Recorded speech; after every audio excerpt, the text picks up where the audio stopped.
Campo que es un campo, el inicio de la fisiología es un campo que nos dice cómo funciona el organismo humano, ¿sí? Cómo va a ir trabajando el organismo humano. Vamos a trabajar desde generalidades de nuestro organismo, desde saber la célula, y vamos a meternos en cómo trabaja la célula. Vamos a ver la importancia que tiene la membrana. Vamos a estudiar lo que es la homeostasis, es decir, vamos a ver por qué nuestro cuerpo está funcionando, por qué están ustedes sentados acá y no están en su cama y no pueden levantarse, ¿no? Y por qué nuestros pacientes sí están en sus camas y no pueden levantarse.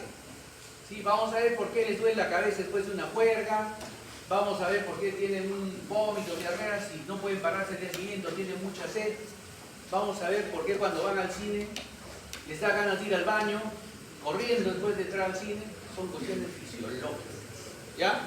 Y todas esas cuestiones fisiológicas ustedes las tienen que saber, pero me va a servir. Yo les aseguro que cada una de las cosas que veamos, así sean cirujanos plásticos, al final de su vida les va a servir. Todo les va a servir porque ustedes van a saber manejar cada situación. ¿Y la fisiología para qué nos va a servir? Pues cuando estemos operando, ¿no? Les va a servir el manejo del sodio, el manejo del potasio, su paciente postoperado, porque si no saben manejarlo, su paciente va a tener un postoperatorio pésimo, ¿sí? Pésimo. Entonces, aunque los anestesiólogos, les contaré que los anestesiólogos y los cirujanos somos los némesis, ¿no? Siempre nos andamos peleando, ¿no? Por el manejo de los pacientes. Aún así, ambos tenemos que saber, los anestesiólogos un poco más que los cirujanos de repente en ese aspecto, pero tenemos que saber los dos, para que nuestros pacientes salgan adelante, ¿ya? Salgan adelante. Entonces, eso es la fisiología, maneja la homeostasis, ¿ya? La homeostasis. Ese es su libro, ese es su capítulo que vamos a ver ahorita, ¿ya? Y entonces vamos a definir lo que es la fisiología, los factores físicos y químicos del organismo, vamos a ver los principales temas del organismo y su funcionamiento, vamos a ver los procesos vitales y la homeostasis. Entonces, ¿qué es el objetivo físico y químico de la fisiología? Porque hay una fisiología humana, porque los veterinarios estudian múltiples fisiologías. En unos años ya los veterinarios también tienen que especializar, ¿no? Fisiología de los caninos, fisiología de los felinos, fisiología, porque es múltiple. Lo que ellos hacen ahorita es terrible, ¿no? Todos les hacen estudiar fisiología de todos los animales, ¿no? Entonces, que son diferentes. Nosotros vamos a estudiar fisiología humana. Entonces, no todo lo que nosotros aprendamos vamos a poder aplicarlos entre las mascotas, porque he visto algunos que les quieren poner antibióticos en dosis extremas, o le quieren dar algunos medicamentos hepatotóxicos para ellos, que no tienen enzimas para metabolizar, y acaban en estado terrible sus mascotitas. ¿Sí? Para eso es veterinario. Se supone que estudian fisiología veterinaria. Nosotros vamos a estudiar fisiología humana. La fisiopatología es la enfermedad, es la alteración de la fisiología. ¿Cómo se alteró la fisiología? Entonces, el organismo es, como ustedes ya saben, es automático, pues, ¿no? O sea, ustedes están sentados acá porque nuestra maquinaria interna está trabajando. Nuestras neuronas están consumiendo glucosa. ¿La glucosa de dónde? De su desayuno, ¿no es cierto? Se le están consumiendo en este momento. Las neuronas son unas células que no les interesa nada, completamente egoístas. Así no tengas, ellas siguen consumiendo la glucosa. ¿Ya? Y si no tienes, ¿de dónde salen? Quien no ha desayunado porque piensa que con eso va a bajar de peso, ¿no? Entonces comienza a entrar a su organismo. ¿De dónde saca su energía? De su musculatura, de su grasa, ¿no? Comienza a entrar en acidosis, le comienza a tener mareos, la glucosa comienza a estar en estado anaerobio, le comienza a dar sueño. No es el principal alimento del día, como se pensaba en el desayuno, pero sí es un momento importante para que le den el envión. Recuerden que han dormido desde las 6 de la tarde hasta ahorita, entonces tienen 12 horas de ayuno, ¿no? Es un ayuno prolongadísimo, entonces requieren su desayuno. Fisiológicamente lo requieren su desayuno, ¿ya? Entonces, eso más o menos es la automaticidad en nuestro cuerpo. Cada célula tiene una maquinaria especial según su ubicación y tiene una especialización, pero esta maquinaria va funcionando automáticamente. ¿Qué requiere para funcionar automáticamente? Insumos. ¿Cuáles son los insumos que le damos nosotros para que funcione automáticamente? Líquido y azúcar. Básicamente estamos líquido y azúcar. ¿Y qué más? Proteínas, lípidos, puedan elaborar nuevas células, porque nuestras células mueren, se reproducen, mueren, se reproducen, mueren, se reproducen y se mueren. Entonces nuestro cuerpo va desde una organización estructural, desde átomos, ¿no es cierto? Átomos, carbono, hidrógeno, oxígeno, nitrógeno, calcio. Hace muchos millones de años, miles de millones de años, cuando la Tierra todavía estaba caliente, había mucho nitrógeno, ¿no? Y el nitrógeno comenzó a combinarse con los carbonos y comenzaron a formar de pronto un ADN, las células unicelulares, ¿no? Y comenzó a evolucionar hasta que hemos llegado a nuestra especie, ¿sí? Entonces, esta célula, que es la unidad estructural del organismo, está conformada por muchos átomos, y estos átomos van formando moléculas, y estas moléculas van formando carbohidratos, grasas, proteínas, que son las que finalmente hacen nuestra estructura. Entonces nosotros vamos desde un nivel atómico a un nivel molecular, ¿no es cierto?, que va encadenándose. Y después de eso vamos a un nivel celular. Las células se juntan, se especializan, forman tejidos, es decir, vamos a un nivel tisular.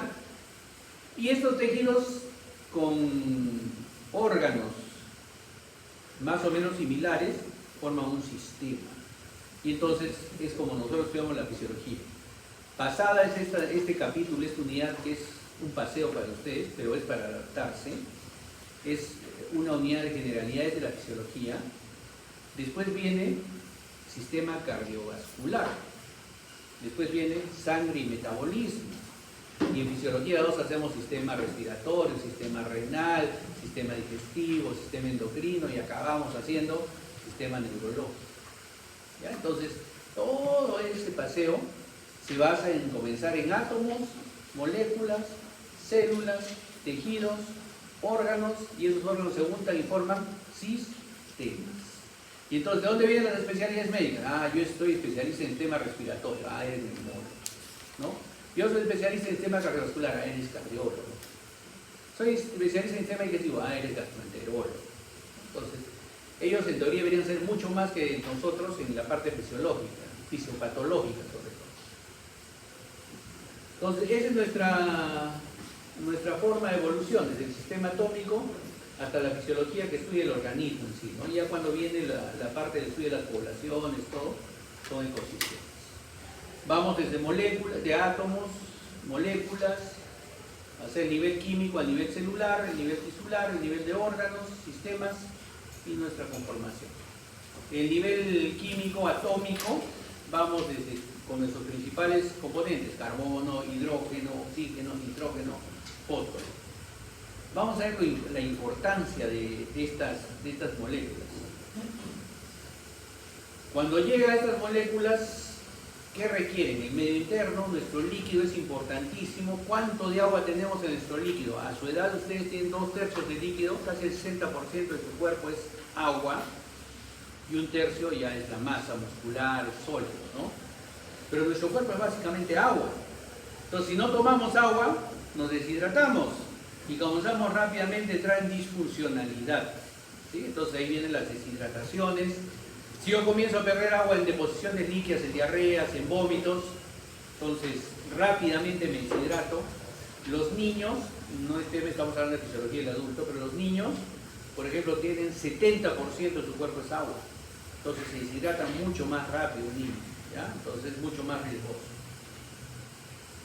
Y este medio también hace que tengamos un medio intra y extracelular. Esto sí es una pregunta exacta, ¿no? Entonces, ¿por qué? Porque las células son automáticas, pero fuera de las células hay agua, ¿no es cierto? Hay agua. 2/3 del agua están en el organismo. De esos 2/3, la mayoría del agua está dentro de las células. El 60% de mi cuerpo es agua. De ese 60%, 2/3, es decir, 40, se mete a las células. Y 1/3 está afuera. Y de ese tercio, solamente el 5% es la sangre. Entonces el resto está en todo el organismo. ¿Ya? Entonces tenemos líquido dentro y fuera de las células. ¿Qué significa esto? Que las células tienen una especie de barrera, que la han visto y la vamos a estudiar y nos vamos a cansar de estudiarla, que se llama membrana celular. La envuelve a la célula. ¿Qué es lo que pasa? El agua tiene que entrar y salir de la célula, ¿no es cierto? Vamos a verlo un momento más. Pero nos hace una diferencia. Que tenemos, para mantener nuestro equilibrio, hay sustancias que tienen que estar dentro de la célula, para su trabajo de la célula. Y hay sustancias que tienen que estar fuera de la célula para el trabajo sistémico. ¿Qué sustancias son las básicas que están fuera? Es un cuadro de su libro, pero no voy a probar. ¿Qué sustancia es la básica que está fuera de la célula? ¿Qué necesitamos para mantener que nuestro organismo funcione adecuadamente? Sodio.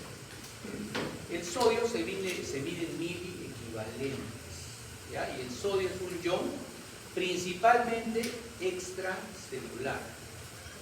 Pero el ion tiene la particularidad que donde se mueve, porque también se mueve dentro de la célula, pero su función principal es fuera de la célula. El ion, por ejemplo, tiene 154 miliequivalentes fuera de la célula y solo 10 miliequivalentes dentro de la célula. Pero para algunas funciones que las vamos a ver más adelante, el ion sodio se mete a la célula. ¿Y quién lo sigue al ion sodio dentro de la célula? El agua. El agua tiene un fenómeno osmótico, es decir, de seguir concentraciones. ¿Ya? ¿Para qué? Porque la concentración dentro de la célula tiene que ser igual que la que está fuera de la célula. Sí, pero si acá hay 154 miliequivalentes de sodio y acá hay 10, entonces, ¿cómo va a ser igual? Porque entonces hay sustancias que existen más dentro de la célula y menos afuera. El potasio. El potasio tiene más dentro de la célula y fuera de la célula. Pero si uno es sodio y otro es potasio, sí. Pero son iones monovalentes, tienen una carga positiva. Entonces son como muy similares, digamos, ¿no? Nos dan casi la misma polaridad. Ustedes han hecho química, entonces saben eso. Entonces, potasio, sodio, y se equilibran. ¿Ya? ¿Qué otros parejas tenemos inseparables? Calcio con magnesio. Calcio afuera, magnesio o fósforo adentro. ¿Qué otras cosas tenemos? Glucosa. Glucosa afuera, glucosa no afuera. ¿Qué más tenemos? Proteínas. Proteínas adentro de la célula y pocas afuera. Y entonces, eso hace que haya un equilibrio dentro y fuera de la célula. ¿Y quién mantiene eso? La membrana celular. La membrana celular. Entonces, cuando un ion se mueve dentro de la célula, para que la concentración se mantenga, tiene que venir agua. Cuando un ion se sale de la célula, para que se mantenga la concentración, se sale el agua. Y el agua entra y sale de la célula. O sea, sus células en este momento, sentados acá, no están en reposo, están trabajando, están entrando y saliendo. El sodio tiene una función importantísima que la vamos a ver más adelante, que hace que el agua esté permanentemente entrando y saliendo. O sea que si se deshidratan, tampoco van a estar tranquilos sentados acá. Van a estar de sueño, van a estar con cansancio, etc. Y sus pacientes es lo mismo. ¿Ya? Lo mismo. Pregunta big examen, ¿eh? Concentraciones dentro o fuera de la célula.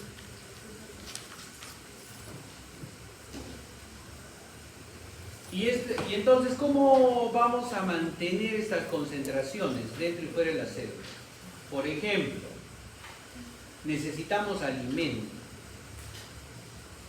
¿Y cuál es el principal alimento? Han hecho bioquímica, ¿no es cierto? Ya está. Todos han aprobado bioquímica. ¿Cuál es el principal alimento que tenemos nosotros? El primer alimento, principal alimento, lo que necesitamos si no nos morimos. Oxígeno. Si no tenemos oxígeno, no tenemos reservas de oxígeno. 4 minutos sin oxígeno, las neuronas comienzan a morirse. 4 minutos. Y así, o sea, tenemos cuadros, ¿no? Y en base a ese conocimiento fisiológico, se han hecho las normas internacionales de RCP, primera respuesta, ¿no? De soporte vital y todo ese cuento, ¿no? Entonces, todos sabemos que si después de 4 minutos no respiras, te quedas sin oxígeno, tus neuronas comienzan a hacerse disfuncionales. Después de 10 minutos, muerte neuronal, muerte cerebral. ¿Ya? Entonces, tenemos oxígeno como nuestro principal alimento. ¿Y quién nos da el oxígeno? Nuestro aparato respiratorio. Nuestro aparato respiratorio. Segundo nutriente. Segundo nutriente. ¿Qué más necesitamos para sobrevivir? ¿Qué usa el ciclo de Krebs para nuestros ATPs? ¿Qué usa? Glucosa. No tengan miedo. Si ustedes han estudiado bioquímica o han pasado con banco de preguntas. No, ¿no es cierto? Entonces han estado, respiran y glucosa. El ciclo de Krebs necesita ese insumo para hacer ATPs. Y el ATP nos da energía. Comienza a gastar energía. ¿Y para qué queremos la energía? Para que funcionen nuestros sistemas enzimáticos adecuadamente. ¿Para qué? Para que podamos metabolizar las proteínas, metabolizar las grasas, metabolizar los carbohidratos. ¿Para qué? Para que absorbamos nutrientes. Y entonces es un ciclo que va pasando así en nuestro organismo. ¿Ya? Entonces, ¿quién nos da la proteína, el carbohidrato, todo eso? El aparato digestivo. Entonces tenemos sistema respiratorio, sistema digestivo. Tercero, ¿qué más? El hígado. ¿Qué hace el hígado? El hígado transforma algunas sustancias, enzimáticamente las transforma. Por ejemplo, si no tendríamos hígado, no habría bilis. Si no hay bilis, no metabolizo grasas. Son necesarias las grasas, nadie quiere metabolizar grasas. No, mentira, ya les he dicho. O sea, estas cuestiones nutricionales han ido evolucionando con los años y nos hemos dado cuenta que muchas cosas de las que hacíamos no eran las correctas. Y entonces nuestras nutricionistas actuales son personas mucho más científicas que antes, ¿no? Antes solo te preparaban la dieta, ahora ya te pueden decir qué es lo que está pasando en tu organismo. Bueno, y en la fisiología ustedes tienen que saber, el hígado nos ayuda a transformar sustancias, ¿ya? Transformar sustancias, sobre todo las grasas, para hacerlas más digeribles. ¿Necesitamos comer grasa? Necesitamos comer grasa. ¿Qué es más dañino? ¿Una chuletita de chancho o una torta? La torta, ¿no? Entonces, la chuletita de chancho te da proteínas, ¿no? Y esa grasita que tiene la vas a metabolizar gracias a la bilis, ¿no? La vas a metabolizar, la vas a agregar y vas a formar membranas celulares, ¿no? Entonces, en cambio el azúcar no, el azúcar sí comienza a metabolizarse y va formando grasa, pero la grasa es de poza, ¿sí? Entonces, poco a poco vamos a ir viendo eso, ¿ya? Entonces, el hígado es el tercero. Y el cuarto, que nos da alimentos, es el sistema muscular, que es un poco discutido, pero si no seríamos bípedos, no hubiésemos alcanzado frutas, no hubiésemos podido cazar, no hubiésemos podido sobrevivir. Entonces, gracias al sistema osteomuscular, nosotros nos movilizamos para alcanzar nuestros alimentos. Entonces, son cuatro formas de alcanzar nuestros alimentos necesarios: respiratorio, digestivo, ¿no es cierto?, el hígado, que nos ayuda, y el sistema osteomuscular. Y bueno, y en el líquido extracelular, ¿cómo eliminamos los productos? Los eliminamos. Si el principal es el oxígeno, nuestro principal desecho es el CO2, ¿no es cierto?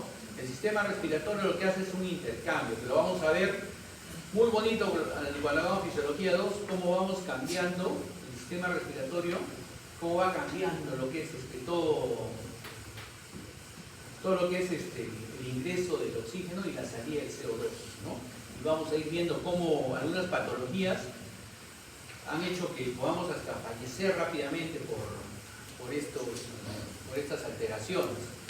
Estamos saliendo, es decir, porque ya han pasado como 3 años de esto, pero estamos saliendo de una pandemia que nos ha dejado un montón de personas enfermas de los pulmones, ¿no? El COVID, estamos saliendo de eso. Estamos viendo fibrosis pulmonares a raudales, cicatrices que la gente común y corriente no se da cuenta, no ha percibido, que muchos adultos, y sobre todo los adultos mayores, han quedado con cicatrices, a pesar de que no han muerto o no han hecho enfermedad en ese momento, han quedado con cicatrices de por vida en sus pulmones, ¿no? Que es las fibrosis pulmonares del COVID, ¿sí? Entonces, son cosas que van sucediendo, ¿no? Entonces eliminamos CO2, los riñones. El segundo, elimina todos los desechos, todos los iones que están en exceso, todo lo que ustedes van consumiendo, lo van eliminando los riñones. ¿Ya? Eliminamos todo, sobre todo los medicamentos, las sustancias tóxicas, ¿no? Se van eliminando. Parte de nuestro metabolismo, elimina el músculo se va consumiendo diariamente, también eliminamos, ¿no? La creatinina y todo eso. Finalmente el aparato digestivo también elimina las sustancias de desecho, las que no consumimos, y el hígado también nos ayuda mediante metabolismo a eliminar sustancias, las hace más eliminables, por decirlo de alguna manera, el hígado, ¿no? Y comenzamos a desecharlos. Entonces tenemos formas de adquirir alimentos y formas de eliminarlos.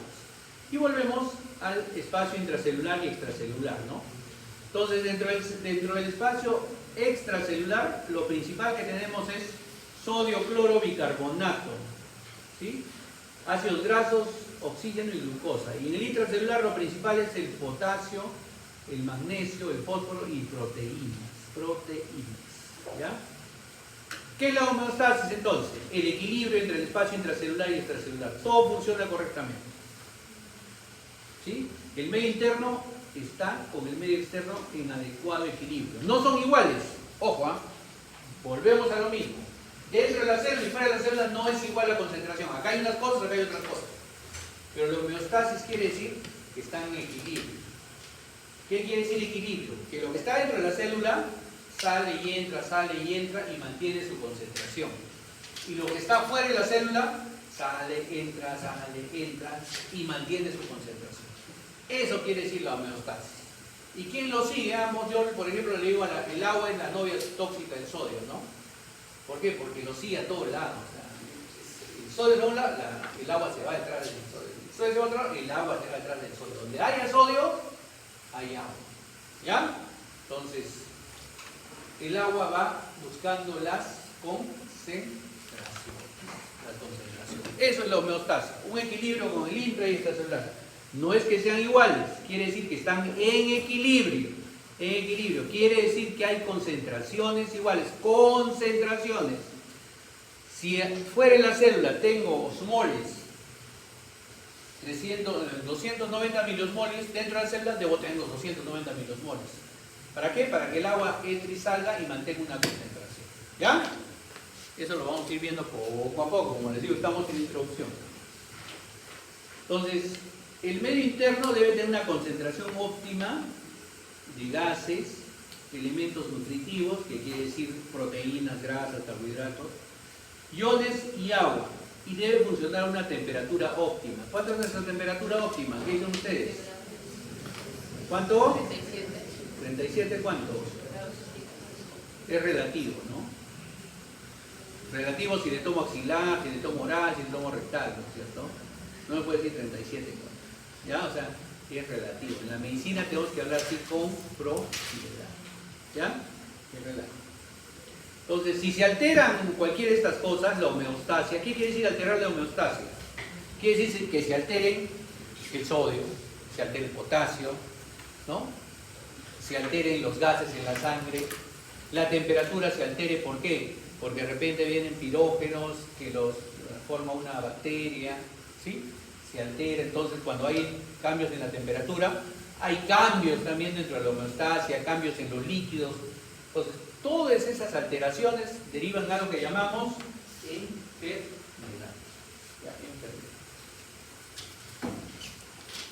Y tenemos que estudiar 7 años para hacer esto, sí. Y nos queda corto a veces. Entonces, la homeostasis la vio alguien que se llama Claudio Bernard, ¿no? Y Walter Gagnon. ¿Y qué pasa cuando se altera la homeostasis? Por ejemplo, han pasado su verano en la playa, ¿cierto? Entonces, y están de calor. Entonces, su homeostasis está bien o está alterada. Se ha alterado. Cuando se altera su homeostasis, es decir, la temperatura afuera puede estar 40 grados. ¿Y cuánto tiene que mantenerse su temperatura dentro? 37, ¿cierto? O sea, no te interesa, te vas de vacaciones y te vas a Noruega y están a menos 15 grados. ¿Cuánto tiene que estar tu organismo dentro? 37 grados. ¿Sí? Entonces tu organismo tiene que mantener tu homeostasis, ¿ya? Fuera de todo lo que sucede en el medio externo. Si se pierde la homeostasis, por ejemplo, entonces ustedes comienzan a sudar, pierden líquido por el calor, y entonces su temperatura interna comienza a aumentar. Se perdió la homeostasis, ¿no es cierto? Entonces, ¿cómo va a bajar su temperatura?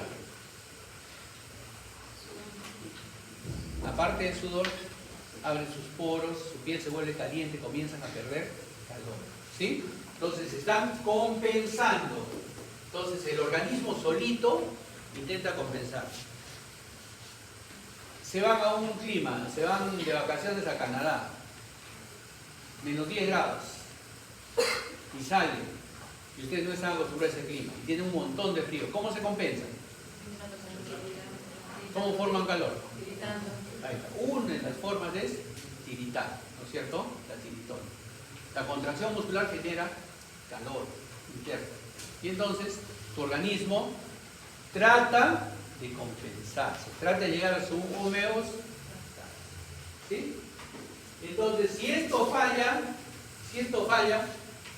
tienes tu golpe de calor, entras en hipotermia y eso es una enfermedad.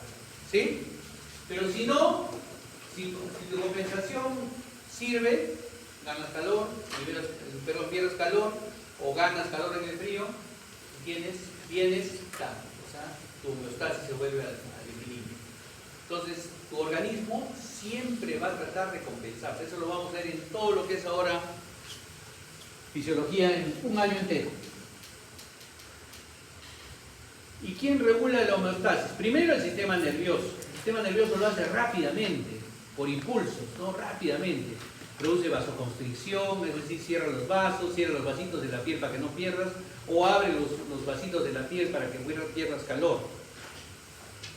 En general, si por ejemplo por algún motivo haces un reflejo y baja la frecuencia cardíaca, el sistema nervioso rápidamente te eleva la frecuencia cardíaca, etc. Es el principal regulador, el inmediato. Y tenemos reguladores en largo tiempo, que es el sistema endocrino. Un ejemplo, por ejemplo, ¿no? O sea, el dosaje de hormonas tiroideas. Las hormonas tiroideas producen calor, aumentan el metabolismo. Seguro han escuchado, algunos por aquí, algún familiar que tenga alteraciones de las hormonas tiroideas. Producen metabolismo, aumento del metabolismo. Pero esa es nuestra realidad, ¿no? Nuestra homeostasis. Si es mucho, se vuelven hipertiroideas. Pero ¿qué pasa, por ejemplo, con los esquimales en Alaska? ¿Han escuchado hablar de Alaska, no es cierto? ¿Alaska es frío o calor? Frío, ¿cierto? Estamos en el Ártico, ¿no? Ellos, ¿cómo compensan su calor? Con su compensación no la han hecho ahora, no la hacen inmediatamente, ¿no? No basta el sistema nervioso para hacerlos contraer los músculos, porque es un frío permanente. Ellos viven, sus poblaciones son en medio del hielo, en medio de la nieve. Entonces su dosaje de hormonas tiroideas es un poquito más alto que el nuestro. ¿Por qué? Porque las hormonas tiroideas aumentan el metabolismo y producen calor. ¿Ya? Y entonces ellos compensan de esa manera. Son compensaciones a largo plazo. ¿Ya? Y ahí nos vamos a encontrar compensaciones para el azúcar, compensaciones de hormona de crecimiento, ¿ya? etc. Vamos a ver las compensaciones de las glándulas suprarrenales y todo eso. Entonces, para compensar, para mantener tu homeostasis, tenemos primero el sistema nervioso y segundo, un poco más tardío, el sistema endocrino. Sistema endocrino. Entonces, aparte de eso, tenemos otra forma de proteger nuestro cuerpo contra toda esta alteración de la homeostasis.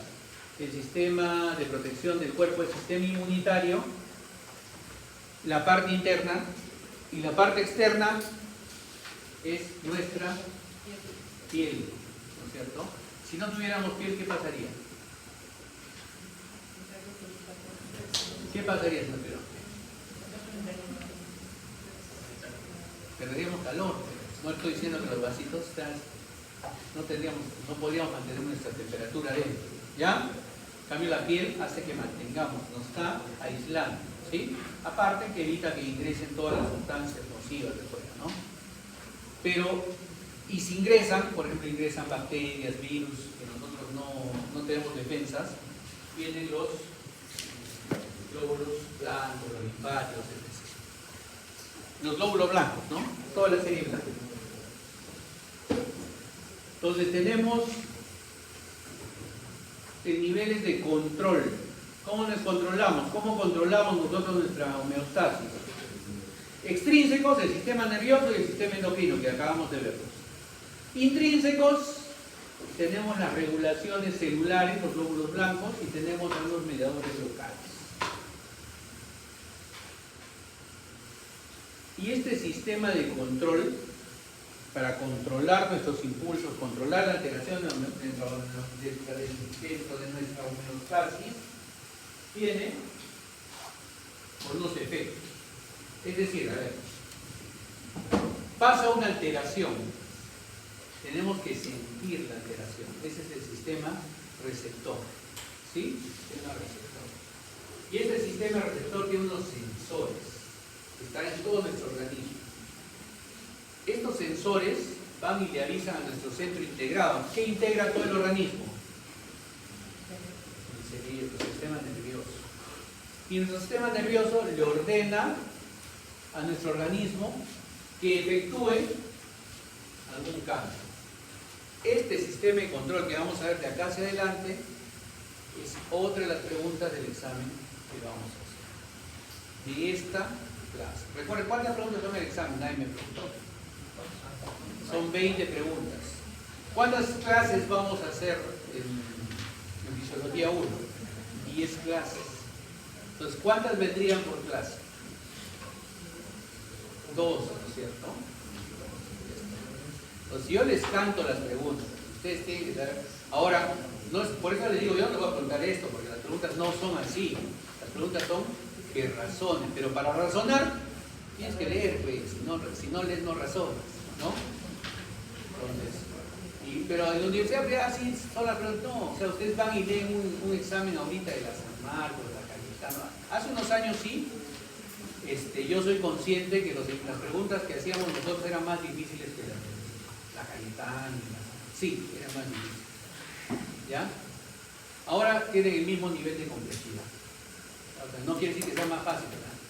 Sino que nosotros teníamos preguntas muy difíciles porque queríamos que los chicos y el producto es muy bueno, ¿no? Hay varios de los alumnos que salen y al toque están haciendo residencias, están haciendo especialidades en otro lado, todo eso. Los que se vean quedando, ya pues sigan quedando. De que tenemos históricos todavía en la universidad, tenemos históricos todavía.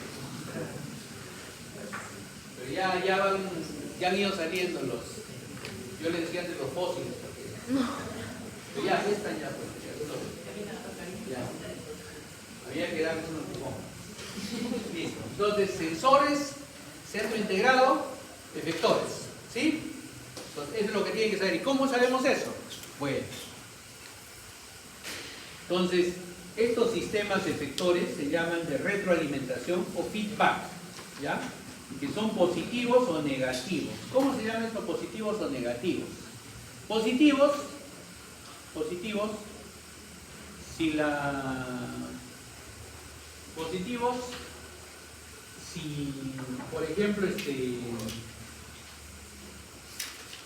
si por ejemplo, potencian la respuesta, ya potencian la respuesta. Y negativos, si disminuyen la respuesta. Suena medio válido, ¿no? Ya, vamos a ver. Pero recuerden, positivo potencia, negativo disminuye la potencia y el efecto. Por ejemplo, entonces, positivo, vamos, por ejemplo, a hablar de, negativo, vamos a comparar con retroalimentación negativa. Por ejemplo, ¿qué es lo que hace su organismo después de su desayuno? ¿Qué pasa con su glucosa después de su desayuno? Aumenta la glucosa. ¿Y qué necesitas para que la glucosa vuelva a su nivel normal? La ADA ha sacado que debes tener menos de 110 de glucosa para no considerarte prediabético, ¿no? 110, 126 eres prediabético, después 126 en ayunas eres diabético. Esa es la clasificación actual de la glicemia del 2025. Ya está. Entonces, tú cuando comes tienes una glucosa de menos de 110, ¿sí?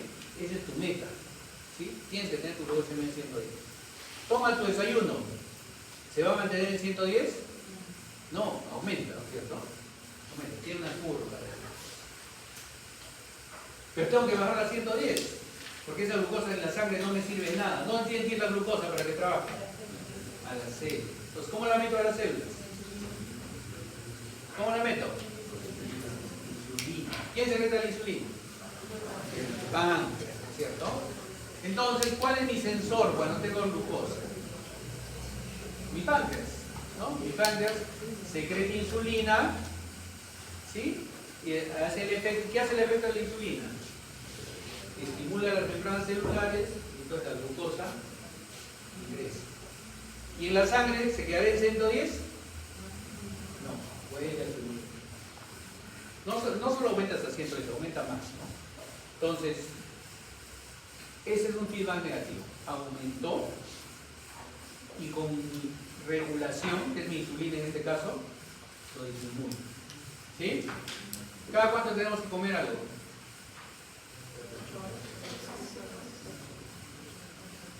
Algunos aguantan comer 8 horas. ¿Cada cuánto se comer? Cada hora. En teoría el ser humano debería comer no su lomo saltado cada 3 horas, pero cada 3 horas deberíamos comer algo, ¿no? Para mantener los niveles de glucosa. Entonces sube, lo bajas. Pero ese mantenerse bajo no les da que a las 11 de la mañana. O es otra generación diferente. Si les da ya está, ¿no es cierto? Entonces a esa hora es porque tu glucosa ya bajó. Entonces, ¿qué es lo que tengo que hacer? Como algo vuelve a subir. Insulina vuelve a bajar. Lo almuerzo vuelve a subir. Lo vuelve a bajar. ¿Dónde viene la alteración de esa retroalimentación? Cuando no tengo insulina adecuadamente, cuando mis células se alteran, todo eso, entonces viene una enfermedad. La pandemia es de signo, ¿no? La diabetes o la obesidad, ¿no? También, porque la glucosa va convirtiéndose en grasa y se deposita. ¿Ya? Entonces, es una retroalimentación negativa. El más clásico, entonces no les voy a preguntar eso, pues, ¿no? ¿Ya? Entonces, esto es la retroalimentación negativa, ¿sí? Aumenta algo y lo llevo a su nivel normal. ¿Sí? Retroalimentación negativa. Es un ajuste fisiológico. Es un ajuste fisiológico. Otro ejemplo.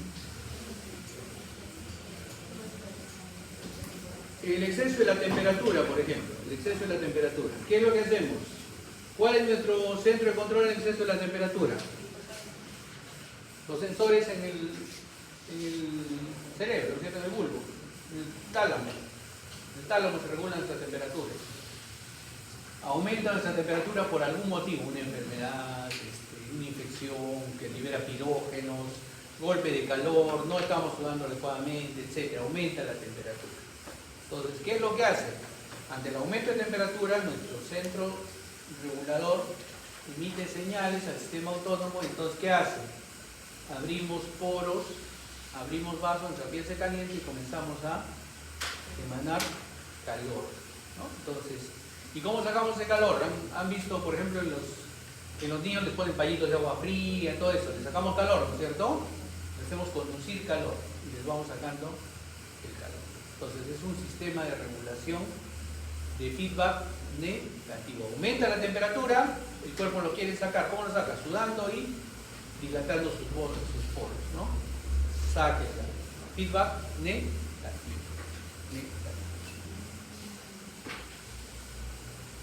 Entonces, ahí estamos. El sistema ovárico, igual.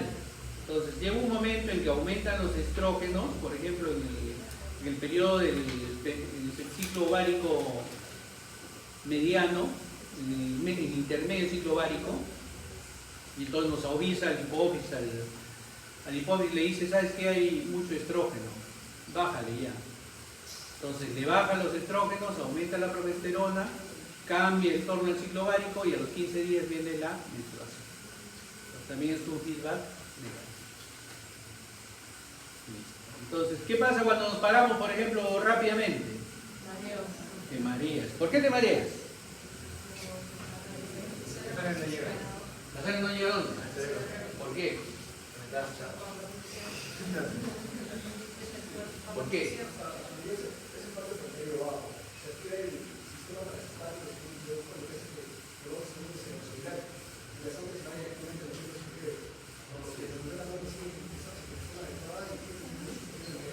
Así es. Se llama, ¿no? O sea, es un sistema de regulación del nervio vago, ¿no? Que lo vamos a ver más adelante. Entonces, cuando tú estás en relajo, ¿no? En posición de relajo, echado en la cama, dormido, ¿no? Todo tu cuerpo está vasodilatado, o sea, no, tu sistema simpático, que es el que se encarga de que la sangre y los vasos sanguíneos estén cerrados y bombeen sangre hacia el cerebro, están relajados.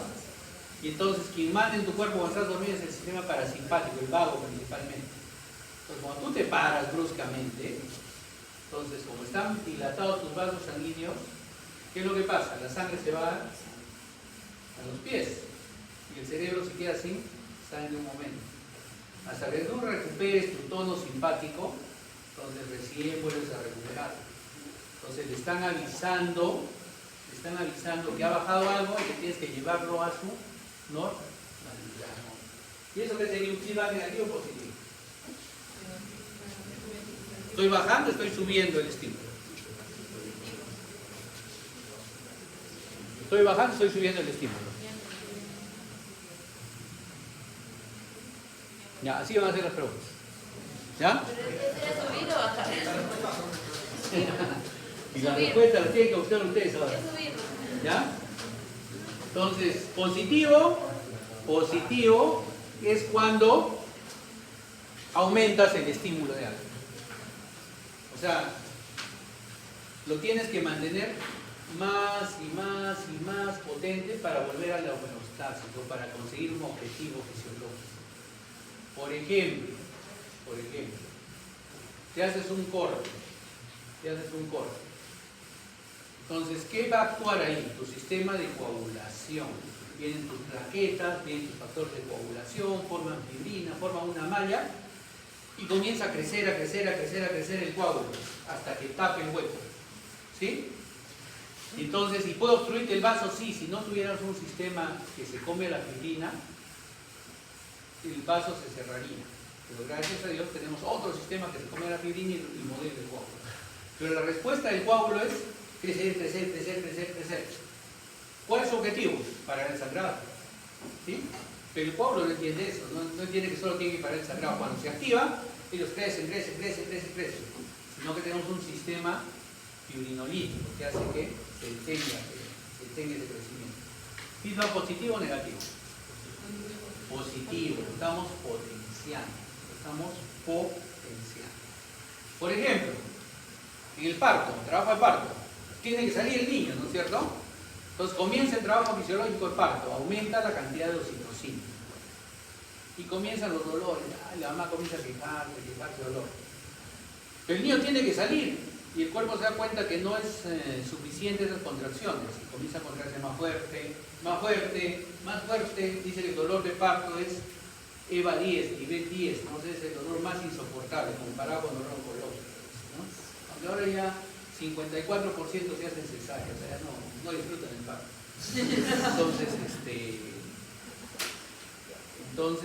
Pero si tiene sus complicaciones a la larga, los niños que salen por cesárea,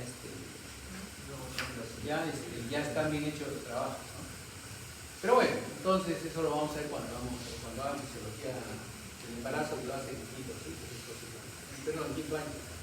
Bien, entonces, pero la contracción del trabajo de parto, contraes, aumentas, hasta que se expulse el producto, que así se llama el niño. Se expulsa el producto. ¿Feedback positivo o negativo? Estoy potenciando. ¿Positivo o negativo? Positivo. Entonces, eso tiene que quedar claro en ustedes. ¿Y por qué los estoy torturando con esto? Porque la mayoría de nuestras enfermedades son feedback negativos, es cierto.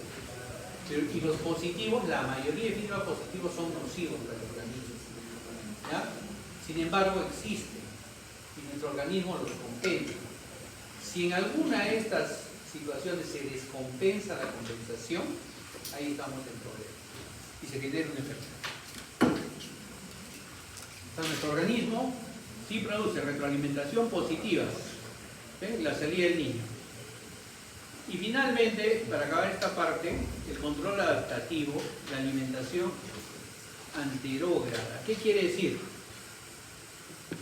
Que no tenemos en el momento no está el estímulo, o sea, no vamos a hacer ni feedback positivo ni feedback negativo, pero sí nos preparamos para una situación pronta. ¿Qué es lo que pasa, por ejemplo? El decano va a hacer una parrillada acá afuera. Y a esta hora ya comenzaron a calentar el carbón, ya están poniendo las primeras carnecitas. Entonces el olor entra por aquí. Y ya comienzan a sentir el olor de la carnecita, la parrilla. ¿Les da ganas de comer o no? Ya está, les da ganas de comer la parrilla. ¿Qué hace su cuerpo? Saliva, mis intestinos comienzan a movilizarse, mi hígado comienza a producir ya su lista por si ya no nos invitan después, pero ya nos quedamos, ¿no? Pero ¿qué es lo que sucede? Estoy haciendo un control adaptativo, estoy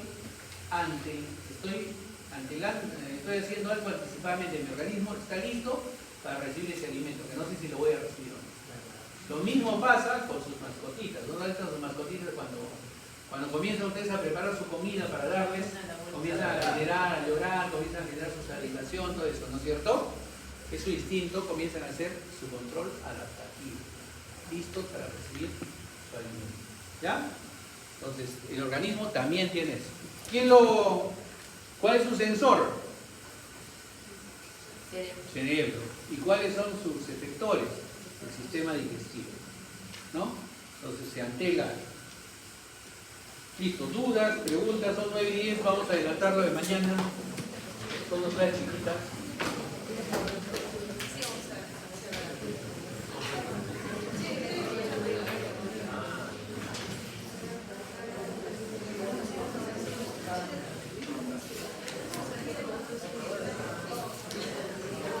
Bien, a ver. Entonces, hemos visto cómo comienza la fisiología.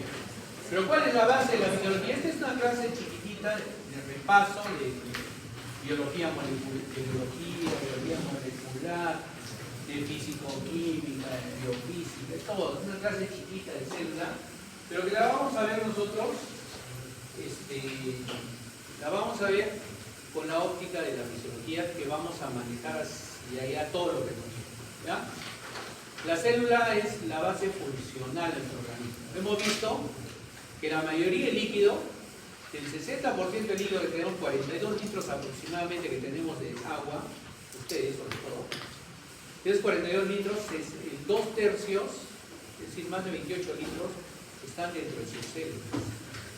Y 12 litros están fuera de sus células. ¿Ya? Esos 12 litros son generalmente pues, los que están en la sangre, en el plasma, en jugos digestivos, en el líquido ocular, en los espacios articulares, etc. Pero en la célula tenemos una cantidad de líquido inmensa, ¿sí? ¿Qué más hemos visto? Que nuestros nutrientes se dividen intra y extracelulares, ¿no es cierto? Intra y extracelulares. Entonces la célula requiere una concentración especial y vamos a irnos por la célula para ver también qué sustancias produce la célula, qué sustancias produce. Bueno, esto ya lo hemos visto varias veces, y es cierto, ya lo han visto varias veces, pero recuerden que vamos a ver la fisiología ahora, ¿no? O sea, no vamos a ver la generalidad. Y entonces, cuando hagamos fisiología del aparato endocrino, ¿sí? ¿Cómo se forman las hormonas? ¿No? Cuando hagamos fisiología de las neuronas, ¿cómo se forman los neurotransmisores? ¿Ya? Entonces, ¿dónde se forman? ¿Cómo se forman? ¿Por qué tenemos que tener un receptor de este tipo para un medicamento que se parezca a un neurotransmisor que se genere en tal lugar? ¿Por qué? Esa es la medicina de ahora, ¿no? Tenemos que trabajar a nivel celular. ¿No? Ya que ya tenemos algunos avances para lo que es el Alzheimer, algunos avances para lo que es el Parkinson, que son enfermedades degenerativas, pero ya por ahí, ya entonces, ¿en base a qué?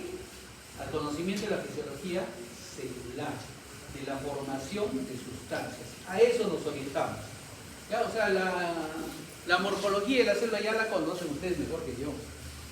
Eso no hay problema. Entonces, ¿la célula es una unidad autonómica y funcional? Sí, es una unidad autonómica y funcional. Es autómata, ¿no? Tiene su propio manejo.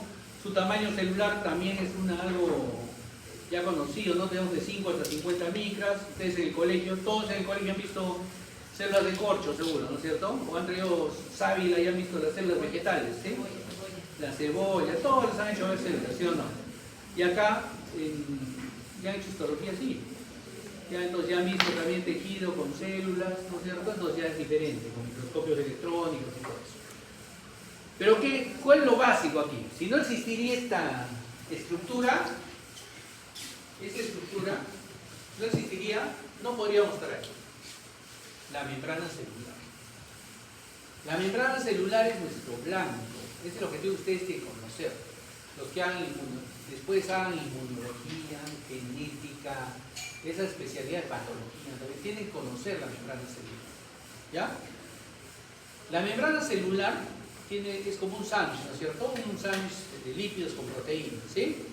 Entonces tiene fosfolípidos y proteínas. Tiene un extremo hidrofóbico y tiene un extremo hidrofílico, ¿no? Es decir, que rechaza el agua, pero en el medio sí la acepta. ¿Ya? La rechaza el agua, pero sí la acepta. Pero el agua no me dice que entra y sale como en su casa, siguiéndolo al sodio. Sí, pues entra y sale como en su casa. Y entonces, ¿cómo van a entrar si tienes esta membrana? Bueno, esta membrana fosfolipídica tiene también estructuras. Si ven el techo y el piso, es como que fuese la célula con las paredes, ¿no? Pero miren quién la sostiene, ¿no? Columnas y vigas. Esas son proteínas en nuestra célula, ¿ya? Para sostener a la pared celular, ¿ya? Para sostener a la pared celular. Y tiene puertas, y tiene ventanas. ¿Puede entrar gente y salir gente por ahí? Sí.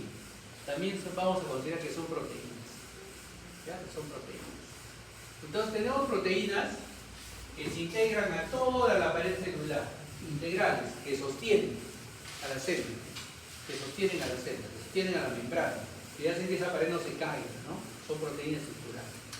Pero también tenemos proteínas hechas a las puertas, que son canales que permiten el ingreso y salida de sustancias. ¿Ya? La siguiente semana vamos a ver que esas puertas, algunas entras y sales como en tu casa y otras requieren energía. Y esa energía es ATP.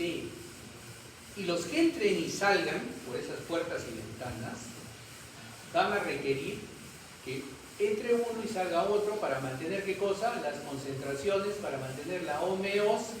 La homeostasis se mantiene no por cantidad, sino por concentraciones. No por iones, sino la concentración de iones. ¿Ya? Entonces, si sale un potasio, entra un sodio, salen 3, entran 2, pero ya vemos por dónde entra el otro. La cuestión es que se siga manteniendo la cantidad de sodios y potasios dentro y fuera. Calcios y magnesios, calcios y fósforos, ¿ya? Glucosa y proteínas, tienen que mantenerse las concentraciones más o menos estandarizadas, dentro y fuera. Eso hace la célula. ¿Qué más? ¿Qué más es la membrana celular? Tenemos proteínas externas, ¿ven esas ventanitas ahí? ¿No? Entonces ahí nosotros entramos y sabemos, esta es clase de fisiología 1. Me voy no, esta es clase de fármaco. No, esta es clase de histología, ¿no? Entonces, no todas las clases son para todos, ¿sí? Todas sus células de ustedes son iguales, no es cierto, cada uno tiene sus células particulares, ¿sí? Cada uno tiene sus células particulares. Entonces, aquí tenemos proteínas que son de identificación. Y a estas proteínas de afuera se les pega cadenas de glucosa, cadenas de glúcidos. Entonces se llaman glucoproteínas.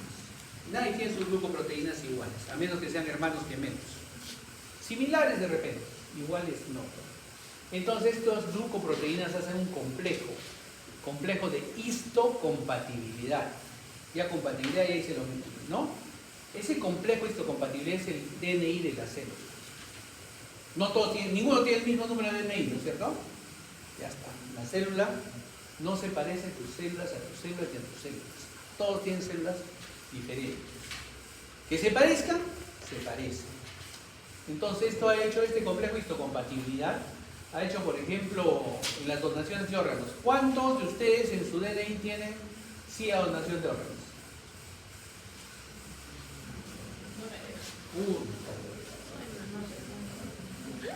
Que nadie más. Todos. Solo dos, pero no, ya, o sea, ustedes sacan las preguntas. No, ya cerraron el sí, no. No me preguntaron. No me preguntaron. ¿Ya ven? Entonces, ¿qué pasa? ¿Por qué les pregunto eso? Cuando por A o por B ya un familiar dice sí en su donación de órganos, ¿puede donar el órgano a cualquiera? No. El complejo de histocompatibilidad, que es una serie, tiene que ser similar a otro complejo de histocompatibilidad. Entonces, si tú vas a dar tu riñón se puede ir a Iquitos, se puede ir a Tumbes, porque ahí hay un receptor que tiene un complejo de histocompatibilidad similar al tuyo, similar. No igual, pero similar. ¿Por qué? Porque si tu complejo de histocompatibilidad no es igual y te pasan el riñón a ti, ¿qué es lo que pasa? Vienen nuestras células de la defensa, que acabamos de ver, nuestro órgano de control. Nuestras células de defensa blancas vienen, se activan acá, se activan, ¿sí? Y cuando se activan, entonces lo comen. Se comen y comienzan a comer al órgano donado. Y lo matan. No sirve de nada. ¿Ya? Entonces, por eso, los pacientes receptores de órganos tienen una lista. A nivel nacional. Entonces, nosotros tenemos nuestra lista ahí a nivel nacional. Aparece un donante de órganos, sacan el complejo de histocompatibilidad y lo emiten. Y dice, en la lista acá dice que tal persona es similar. Ya, ese riñón se va para ahí. Y se hace un operativo, se lleva en cajas frías, se ve en avión y se le lleva. Entonces, una donación de órgano es una situación muy costosa para el Estado. ¿Sí? Entonces tienes que escoger bien al receptor. ¿Ya? Entonces, eso es el complejo de histocompatibilidad. ¿Alguien quería preguntar por ahí algo? Sí, pero no sé, para el problema de compatibilidad, al paciente le administrar unos supresores para que el cuerpo no ataque. Sí, al que recibe.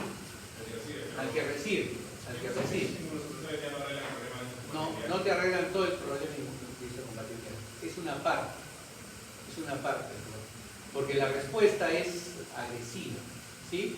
O sea, no es que tú le des, así tú seas similar, igual tienes que tomar esos supresores, ¿ya?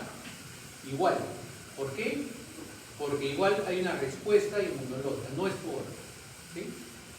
Y aún así, por ejemplo, tu gemelo idéntico te da el órgano, igual tienes que tomar inmunosupresores, ¿ya? Para disminuir la respuesta inmunitaria.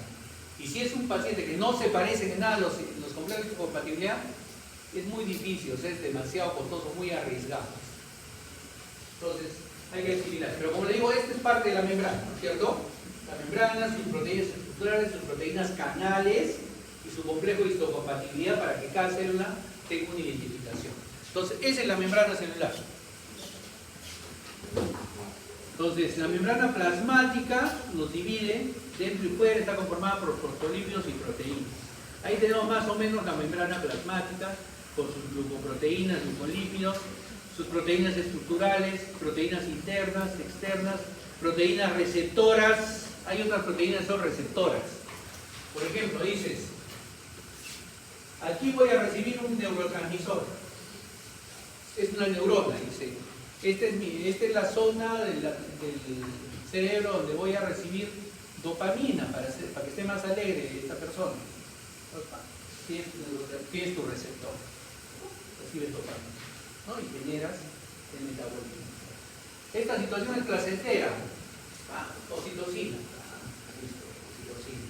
Estos son receptores específicos para determinadas sustancias según la ubicación del organismo. ¿Ya? Entonces todo esto tiene la membrana plasmática.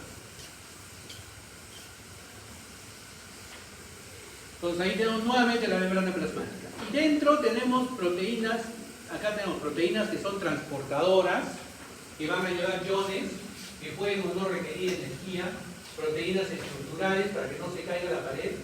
Tenemos canales específicos para el agua. El agua tiene sus canales específicos, se llaman acuaporinas. O sea, sirven solo para pasar agua.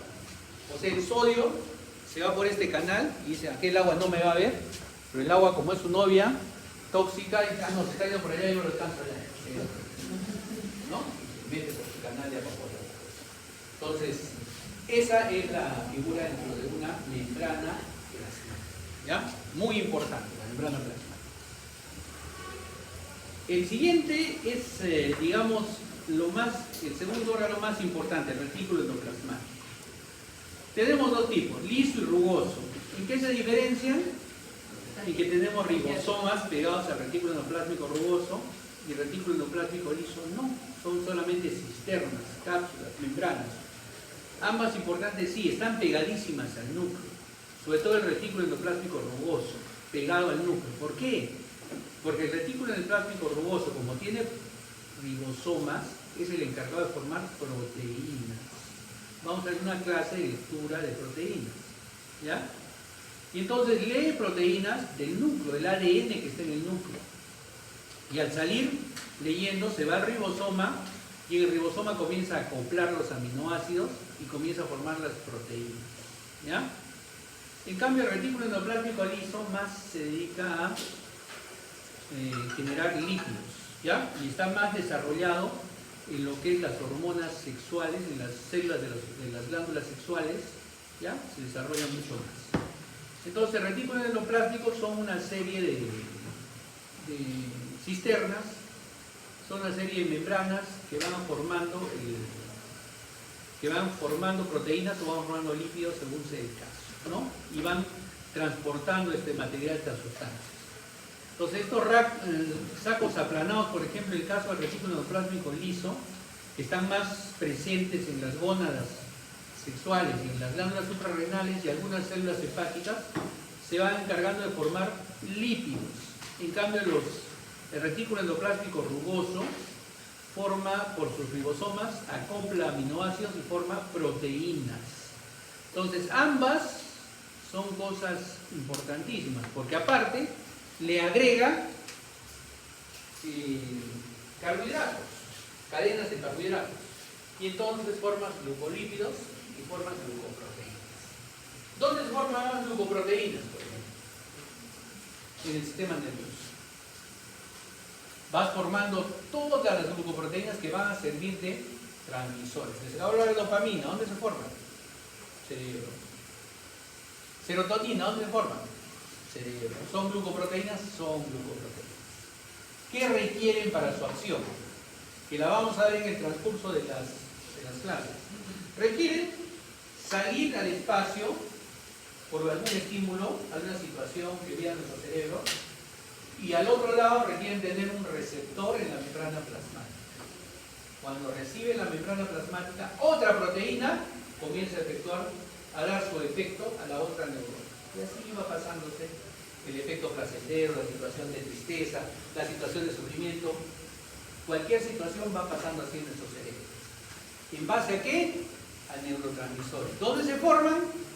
En nuestro núcleo tenemos la formación y van al retículo, la lectura del ADN, van al retículo endoplasmático rugoso y forman la proteína.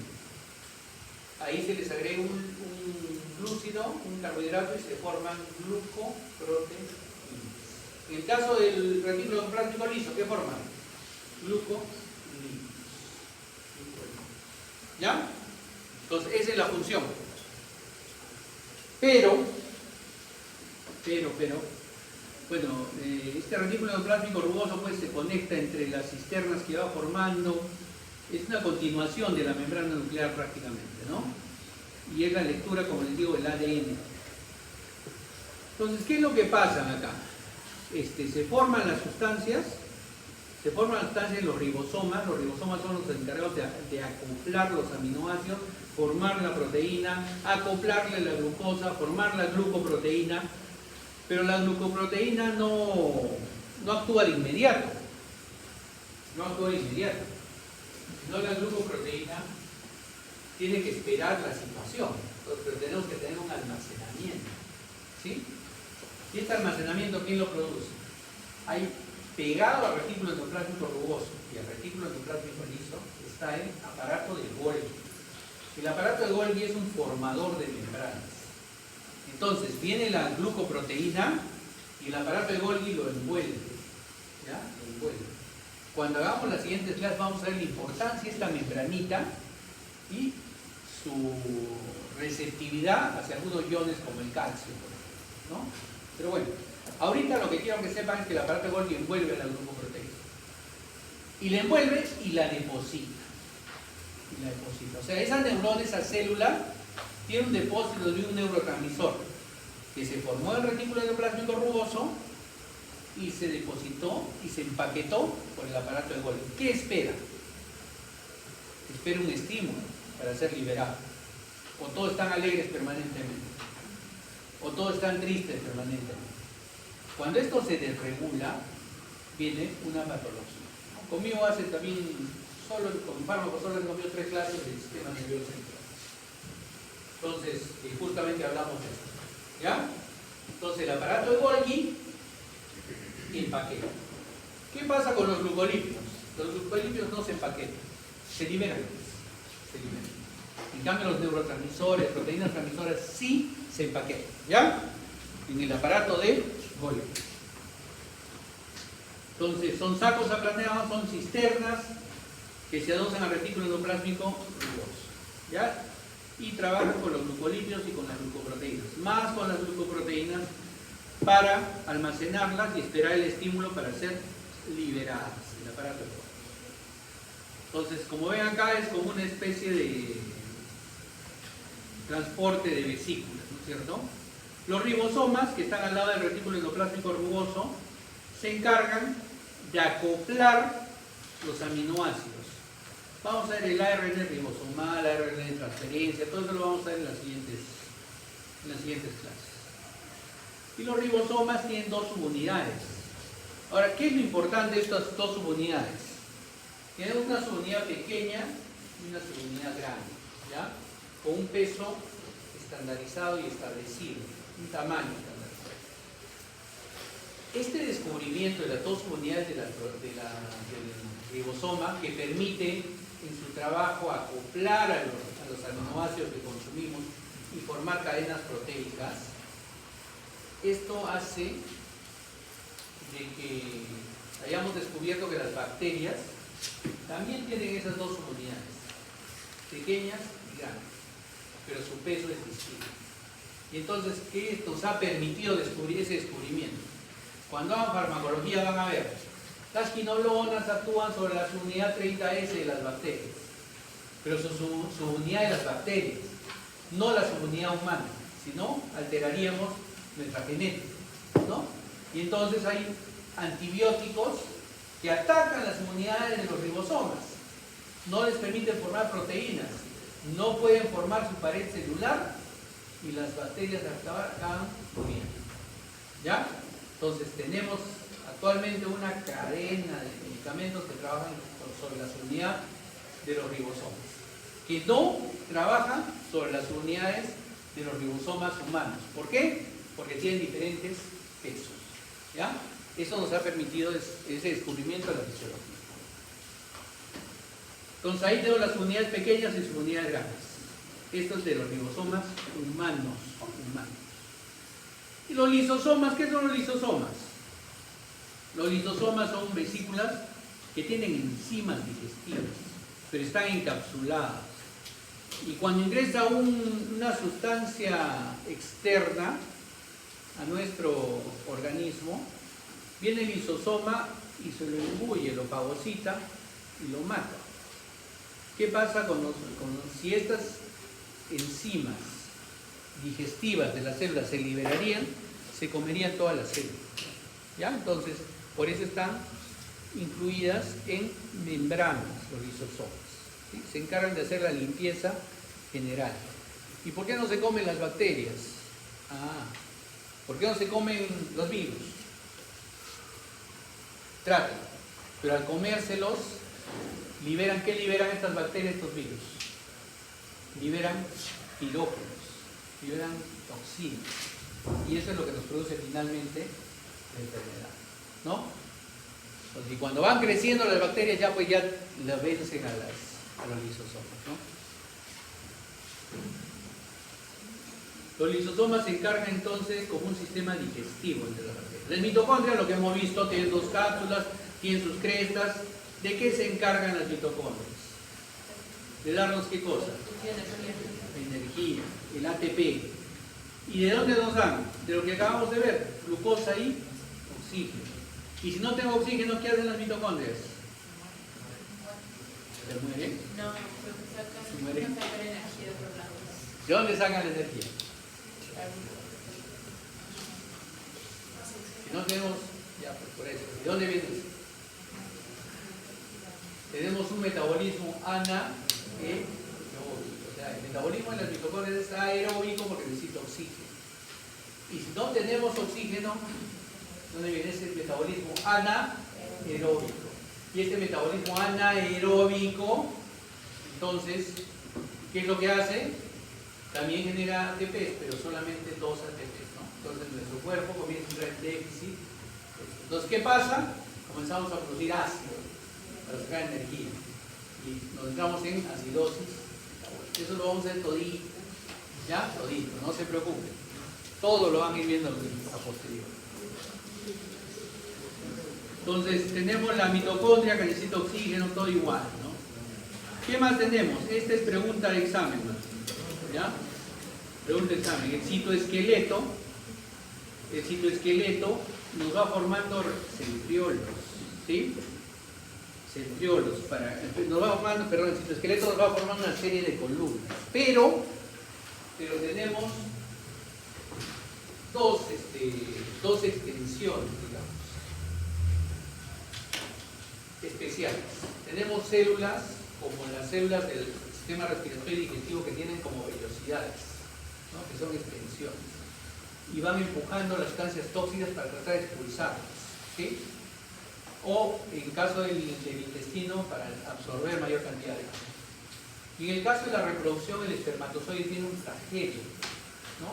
Que hace que sea como el espermatozoide tiene un flagelo que le permite la movilidad. Y este flagelo necesita tener una estructura dentro proteica.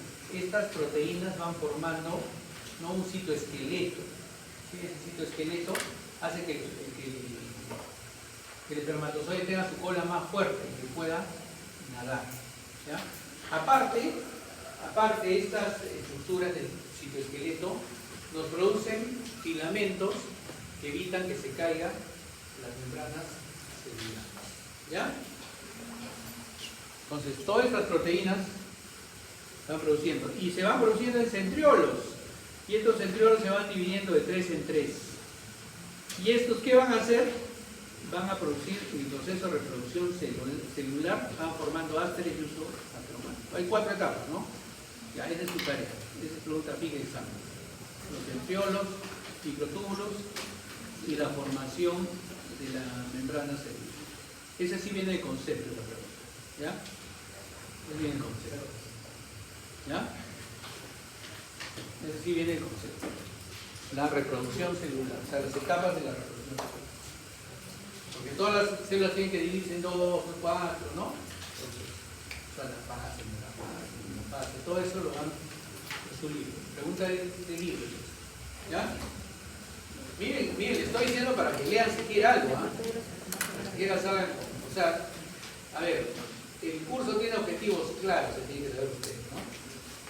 La práctica de la siguiente semana es retroalimentaciones y reproducción reproducción celular, ¿no es cierto? Todos van a hablar sobre esos temas, ¿sí? Con el doctor Cruz, en su práctica, el doctor miércoles. Entonces, evidentemente, tienen que ir preparados para eso van a leer 2 capítulos. Las dos clases que estamos haciendo ahora son 2 capítulos de Skype, ¿ya? Entonces, evidentemente, ya esos 2 capítulos tienen que estar leídos el domingo. El domingo ya tiene que estar acabado. Y las siguientes semanas vamos a ir avanzando de 2 en 2. Y el domingo tienen que estar acabados los 2 capítulos. ¿Sí? Ustedes tienen que haber leído 10 capítulos de Guyton al acabar esta unidad. Cuando acaban cardiología, tienen que haber leído 12 capítulos de Guyton acabados. ¿Sí? La última unidad es fácil. Leen 4 o 5 capítulos. ¿Ya? Listo. Y de ahí nos vamos a piso 2, donde leen 32 capítulos de Guyton. Entonces, si lo leemos el libro, lo vamos a leer un año y medio. Todo el tiempo que tiene para leer. Ahora, si lo entiende o no, ya es su problema. Pero sí lo vamos a hacer. Bien, entonces esta es una parte de la reproducción. ¿Sí? Una parte de la reproducción. Y finalmente, el núcleo celular, como ustedes saben, es una membrana de división. Una membrana de división, y el núcleo celular tiene su nucleolo, tiene su... A ver, joven, ya terminamos. Y acá tiene todo su aparato genético condensado, ¿no es cierto? Toda su condensación, con su nucleolo, todo. Y tenemos toda la envoltura nuclear, que es una membrana celular igual, con poros. Tenemos toda su cromatina, toda condensada, conteniendo sus cromosomas. Entonces, acá lo que vamos a aprender la siguiente clase es cómo pasa, vamos a leer por el ARN, cómo vamos a leer la parte del ADN, la vamos a jalar una parte y vamos a ir a acoplar proteínas. ¿Sí? Y vamos a ir formando esos neurotransmisores que los vamos a ver más adelante y que nos van a ser de mucha utilidad. Vamos a ver cómo algunas alteraciones genéticas del ADN van a hacer que no tengamos posibilidades contra algunas enfermedades todavía, ¿sí? Porque hay alteraciones hereditarias cromosómicas que evitan que actualmente podamos curar algunas enfermedades. ¿Listo? La membrana nuclear es una membrana igual, fosfolipídica, tiene poros, permite el ingreso de proteínas, permite el ingreso de los ribosomas y su salida. Es idéntica a lo que tenemos nosotros. Bien, jóvenes, entonces, conmigo nos vamos a ver el próximo miércoles, ¿ya? El próximo miércoles en la tarde, su primera práctica, por favor.